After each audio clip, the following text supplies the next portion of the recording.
తాగడానికి చాయ్ ప్రియులు ఫేమస్ చాయ్ పాయింట్లను అయితే వెతుక్కుంటూ ఉంటాం.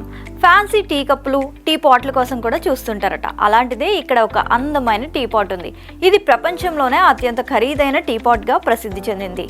అత్యంత ఖరీదైన టీ పాట్గా పేరు తెచ్చుకుని దీని ధర వింటే ఒక క్షణం మీ గుండె గుబేల్మంటుంది. ఎందుకంటే దీని విలువ అయితే చాలా అంటే చాలా ఖరీదు.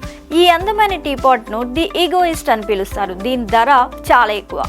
బంగారం, వెండి, రూబీ వజ్రాలు పొదిగిన ఈ టీపాట్ ఈగోయిస్ట్ ప్రపంచంలోనే 2 అత్యంత విలువైన లోహాలు అంటే బంగారం, వెండితో తయారు చేయబడింది. అంతేకాదు మొత్తం టీపాట్ 1658 మెరిసే వజ్రాలతో అయితే రూపొందించబడింది. ఈ టీపాట్ మూత థాయిలాండ్ నుంచి ప్రత్యేకంగా దిగుమతి చేసుకున్న 386 థాయ్ బర్మీస్ కెంపులతో అయితే రూపొందించారట. ఈ మాణిక్యాలు దాని బాహ్య భాగానికి వస్తే కాషాయ రంగును ఇస్తాయి. ఈ పాట్ మధ్యలో ఉన్న ఎరుపు రంగు 6.67 క్యారెట్ల థాయ్ రూబీ పాట్ ఆకర్షణని మరింత పెంచుతుంది. టీపాట్ పైభాగం బంగారం, వెండి, వజ్రం, రూబీతో తయారు చేయబడింది. దీన్ని మరింత ప్రత్యేకంగా చేయడానికి టీపాట్ హ్యాండిల్ కోసం ఏనుగు దంతాలను అయితే ఉపయోగించారు. మరి ఎంత ఖర్చు అవుతుంది దీనికి? అత్యంత ఖరీదైన ఈ టీపాట్ 30 లక్షల USD ఉంటుందని చెప్తున్నారు. అంటే మన భారతీయ కరెన్సీలో ప్రస్తుత మార్కెట్ పరిశీలిస్తే ఈ ఈగోయిస్ట్ కప్ విలువ 25 కోట్ల మాట.